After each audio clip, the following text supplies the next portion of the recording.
अलैहिस्सलाम ने क्या आखिरी नसीहत फरमाई इस उम्मत को?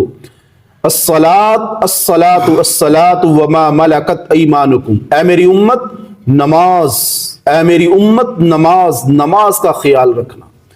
तो ये नमाज इतनी ज्यादा अहमियत की हामिल है, लेकिन आज अफसोस की बात है कि मामूली बहानों से नमाज की छुट्टी कर ली जाती है कि जी मेरे कपड़े ठीक नहीं है, जी मेरी तबीयत ठीक नहीं है, कि जी मैं बीमार हूं, जी मैं मुसाफिर हूं, मुझे फलाना उज़र है, मुझे फलाना उज़र है। मेरे भाई नमाज पढ़ कबल इसके कि तेरी नमाज पढ़ी जाए, और नमाज पढ़ हर नमाज यूं समझ कर कि ये मेरी जिंदगी की आखिरी नमाज है। और नमाज इस तरह पढ़ कि जैसे तू अल्लाह को देख रहा हो और अल्लाह पाक तुझे देख रहे हो।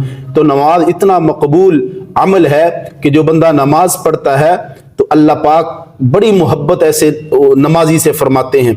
नमाज पढ़ना ये दुनिया और आखिरत की कामयाबी है।